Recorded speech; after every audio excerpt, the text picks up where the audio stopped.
Olá, meus irmãos e minhas irmãs, sejam bem-vindos a mais um vídeo aqui para o canal. Com muita alegria que eu quero anunciar a vocês que hoje vamos começar a leitura de mais um livro a respeito da oração. Dessa vez será o livro O Poder de Orar, a Vontade de Deus, da escritora Stormy Omartian. Eu quero convidar vocês a acompanhar comigo, vamos ler o primeiro capítulo hoje e vamos montar a playlist no final do livro, assim como fizemos com o livro A Oração que Funciona. E sempre vou deixar na descrição do vídeo o link dos próximos capítulos deste livro. E para você que está chegando agora e não ouviu a playlist do livro A Oração que Funciona, também vou deixar o link aqui na descrição. Capítulo 1. Orar para conhecer a vontade de Deus para a sua vida. Durante anos de minha vida, eu acordava toda manhã com uma tremenda sensação de pavor. É o mesmo sentimento que você tem quando acorda pela primeira vez após a morte trágica e repentina de alguém que você ama. A realidade do que aconteceu ressurge forte como uma inundação e você se dá conta de que não foi apenas um pesadelo. Você anseia com todo o seu ser que nada daquilo fosse verdade, mas é, e você tem de encará-la. O simples pensamento de ter que enfrentar mais um longo dia traz consigo uma depressão tão forte que é necessário um enorme esforço até para sair da cama. Era exatamente assim que eu sempre me sentia, apesar de ninguém haver morrido. Ninguém, isto é, além de mim. Eu morria dia a dia. Eu podia sentir que estava morrendo, mas não sabia o que fazer. Ninguém nunca percebia minha luta, então eu fingia que estava tudo bem. E comecei a ficar boa nisso.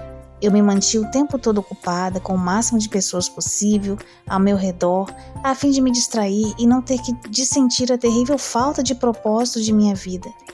Mas sempre havia aqueles momentos de extrema solidão, em meio ao silêncio, na transição do sono profundo à consciência. Nesses primeiros momentos ao acordar, o silêncio ensurdecedor expunha a futilidade de minha vida, e isso era insuportável. Eu frequentemente pensava no suicídio como meio de fuga, pois não queria acordar novamente com aquele sentimento de pavor e ter de encarar mais um dia. Do jeito que as coisas estavam, eu jamais conseguia imaginar que elas pudessem melhorar. Eu havia passado a vida toda tentando me mudar e mudar as circunstâncias à minha volta. E descobri que não tinha poder algum para poder fazer isso. Minha maneira de ser e o rumo que minha vida estava tomando, havia muito tempo, eram completamente inaceitáveis para mim, e eu não conseguia enxergar uma saída.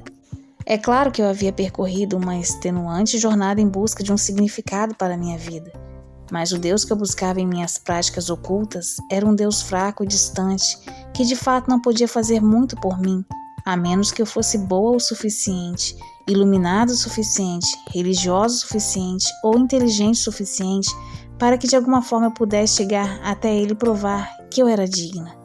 Eu tinha plena certeza de que ele tinha coisas mais importantes para fazer do que me ajudar. Quando cheguei à conclusão de que nem Deus nem ninguém me ajudaria, percebi que eu teria de me virar sozinha. Era eu quem estava no controle do meu destino. Era eu quem tinha de fazer com que os outros me aceitassem.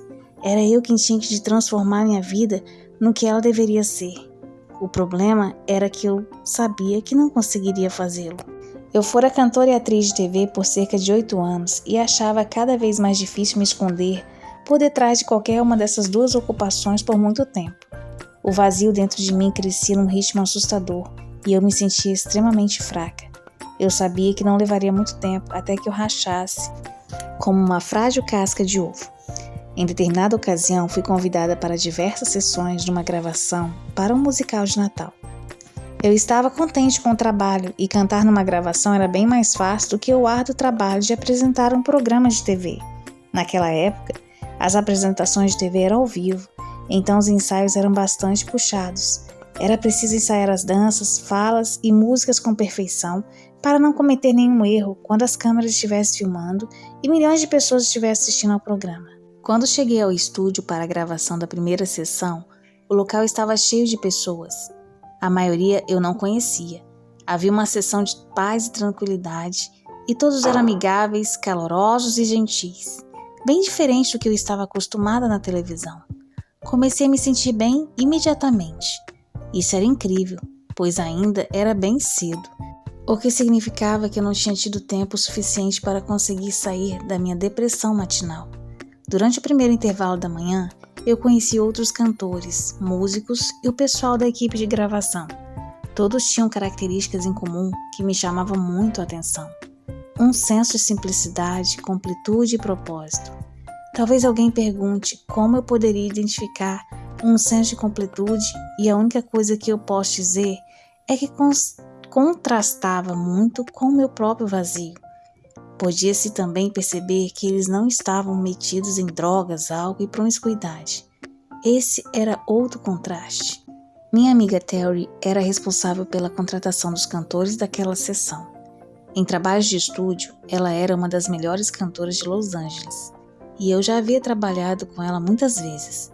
Ela sempre fazia a primeira voz e eu a segunda. Eu acho que ela gostava de trabalhar comigo porque eu não tentava competir com ela. Pelo contrário, eu reconhecia quanto ela era boa e tentava me adaptar o melhor possível com o que ela estava fazendo. Ela ficou ao meu lado o tempo todo durante aquela primeira sessão, pois sabia que eu não conhecia muita gente lá. Estávamos 3 cantando no mesmo microfone. Terry estava no meio e eu e a outra garota estávamos uma de cada lado, utilizando a mesma estante de metal para ver a música. Depois que havia terminado o primeiro intervalo e havíamos reiniciado a gravação, eu levantei os braços para ajustar o fone de ouvido. Ao descer o braço, o anel dourado que estava na minha mão bateu contra o metal distante e fez um barulhão. Com isso, todos imediatamente pararam a gravação. Isso foi na época em que não existia esses truques tecnológicos que os estúdios dispõem hoje em dia. Um erro desse tipo significava que teríamos que recomeçar aquela parte da música todinha, novamente, o que não era nada bom, pois havia saído perfeito até aquele instante. Eu temia que minha carreira de gravações estivesse arruinada. Normalmente, algo assim teria sido suficiente para não me chamarem novamente para trabalhar. Não era simplesmente um erro que eu havia cometido. Era o dinheiro que isso custaria aos produtores pelo tempo que tomaria ter de gravar tudo novamente. Eu me sentia mal pelo acontecido e pedi 1000 desculpas. Eu imaginava que me olhariam torto, que me rejeitariam na hora do almoço e que me telefonariam pedindo que eu não retornasse às demais sessões. Pelo contrário, as pessoas agiram como se o que havia acontecido não fosse grande coisa, como se eles ainda me valorizassem como pessoa. A única coisa que me aconteceu foi o regente educadamente pediu que, se alguém mais estivesse usando brincos ou pulseiras, os tirasse, e todos o fizeram. Senti vontade de chorar naquele instante, não somente pelo erro que havia cometido, mas pelo amor e pela misericórdia que eles haviam demonstrado para comigo. E isso não era normal nas experiências que eu havia tido. Foi quando saímos para almoçar com um grande número de pessoas que eu descobri que todos ali eram cristãos, menos eu. Todos falavam de futuros, alguns dos quais eu julguei ser ainda mais precários que o meu. Nenhum deles, contudo, temia o futuro como eu temia. Eu temia não ter futuro. Eles sabiam que tinham futuro, pois eles entendiam que Deus tinha um plano para a vida deles. Eles diziam que, conquanto andasse segundo a vontade de Deus, o futuro estava em mãos seguras. Eu nunca havia ouvido coisa semelhante.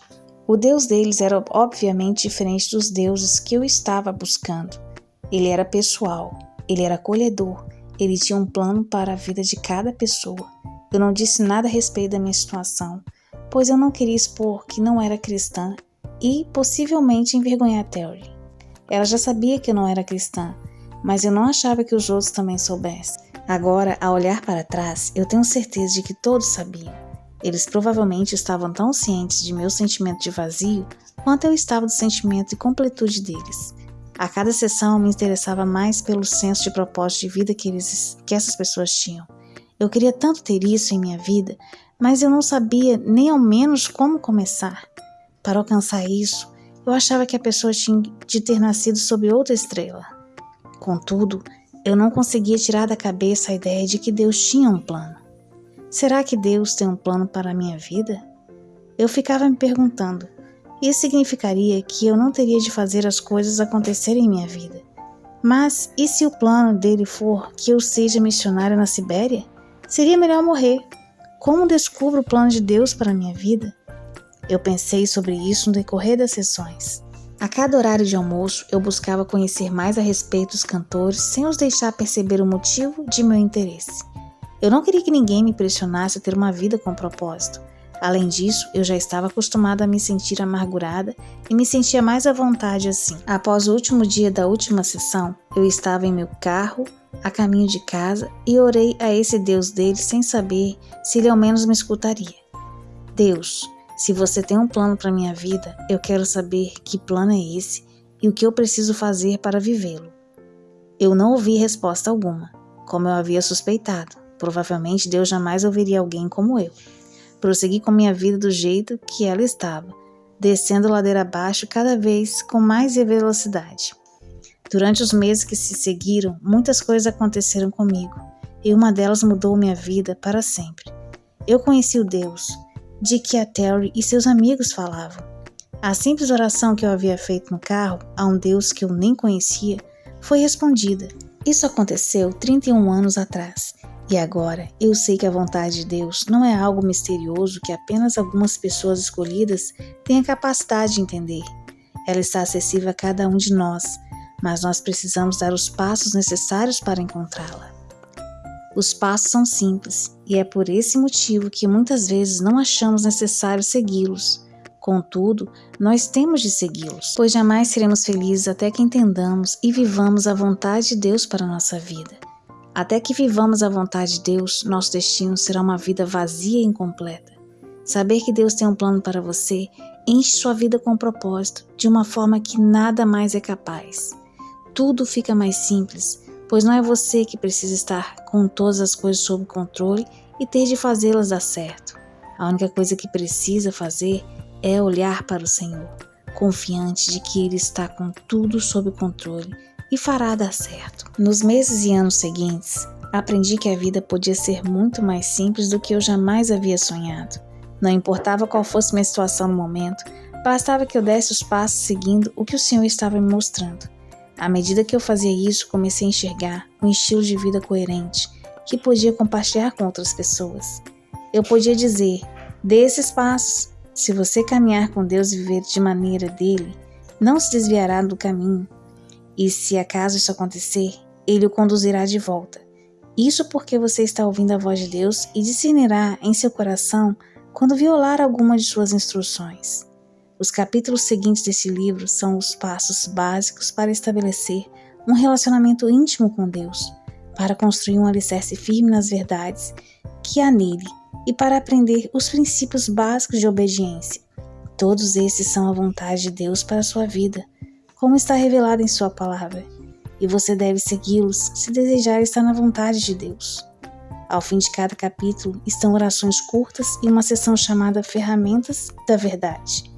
São versículos das Escrituras que mostram verdades de Deus para a sua vida. Você pode declará-las como vontade de Deus para a sua vida, e elas lhes darão segurança e confiança. Eu sugiro que você ore por si mesmo todos os dias por um mês, utilizando cada uma das 20 áreas de foco de oração que eu incluí neste livro. Ore um capítulo por dia para ter 20 dias de oração rumo ao bem-estar espiritual. Agora eu vou falar sobre cada um desses passos e como descobrir sua importância para a nossa vida.